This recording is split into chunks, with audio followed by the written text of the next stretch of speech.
Coming up on Mountain News this morning, we're keeping tabs on the large alcohol runoff from Jim Beam's warehouse fire as it makes its way to the Ohio River.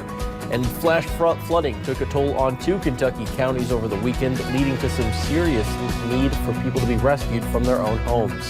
Plus, police are investigating the cause of a massive explosion at a Florida strip mall that locals say could be felt miles away.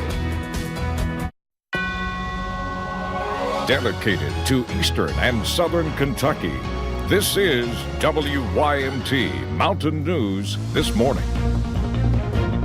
Good morning and happy Monday to you. I'm Connor James. The time is just about 5 o'clock. Let's check in with Brandon Robinson for a look at your forecast this morning. Brandon, good morning and happy Monday. Good morning. Happy Monday to you, my friend. And we're going to continue to see the trend from last week carry over into this week with the fog. Let's take a look outside the WIMT studios here at 5 o'clock on the money, and you can see the fog building in there. Visibility rough across the region there. Logan at 0 visibility, Jackson, Hazard, Jacksboro, Williamsburg, and Monticello close there, so be very careful this morning. A few showers exited the area last night, a few clouds still around this morning, but we are dry for the moment. Temperatures anywhere between 66 in Wise to 73 in London and Ashland this morning, so a very mild start to the day and muggy as well. Your out the door forecast features some clearing skies as we head deeper into the afternoon, some cloudy skies this morning, and temperatures climbing into the mid to maybe some upper 80s in some isolated locations. I'll have the rest of that forecast coming up here in just a few minutes. Connor?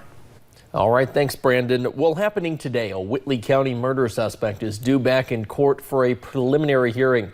Michael Worley is charged in the murder of his aunt, 58-year-old Wanda Richardson. Now, he pleaded not guilty last month. Police say Worley beat his aunt to death outside her home on June 21st.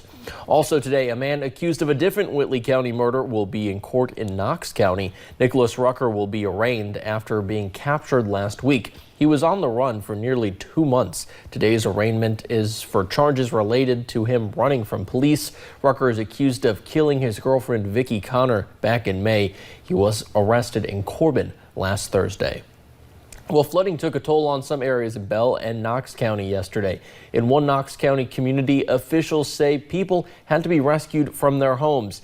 This is video along Kentucky 92 in Bell County because we could not get into the KJ community due to flooding. Knox County Sheriff Mike Smith says the KJ community got a large amount of rain in a short period of time that led to flash flooding. Smith says the floods washed out a few bridges and roads. We'll definitely keep an eye on it and watch, for the swollen creeks and stuff around here. So we'll definitely keep an eye on it and hopefully keep everybody safe. Officials told our reporter that the roads were cleared around 11 o'clock last night. Now, they're still urging people to be careful when driving in that area. Kentucky's Energy and Environment Cabinet expects the alcohol plume from last week's Jim Beam warehouse fire to reach the Ohio River early this morning, but environmental teams say once it reaches that bigger body of water, alcohol levels should go down. Crews were back on the water yesterday, taking water samples and testing the Kentucky River's oxygen levels.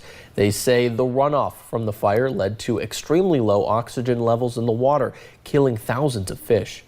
Bacteria in the water, they are going after the food source, which is the sugar and the alcohol, and so they deplete the oxygen when there's so much activity going on.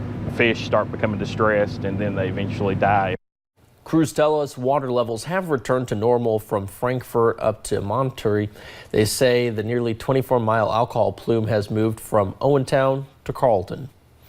Now, jolted by 2 major earthquakes and spontaneous fires, people in Southern California are nervously combing through the damage as thousands of aftershocks rattle the region. Melissa Rainey has the latest. People in parts of Southern California on edge in the wake of back-to-back earthquakes. The first on Thursday, a 6.4. Followed by another even stronger one Friday night, registering at a 7.1. Sunday, officials in Kern County, the epicenter of both events, say they're working to assess the damage and recover quickly. Now it is time for recovery. So we will now move into the recovery process. All of our roads and concrete, such as sidewalks, gutters, have been inspected, and all of our roads are in good condition, and you can travel upon all of them.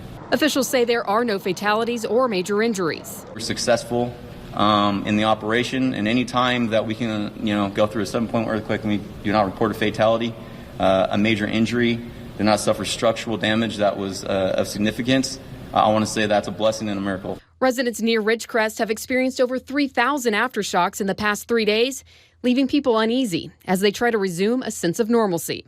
Whoa. There's another one right now, aftershock. Whoa. It's all right. It's all right. We're safe. Just an aftershock, honey. We're okay, buddy. I'm Melissa Rainey reporting.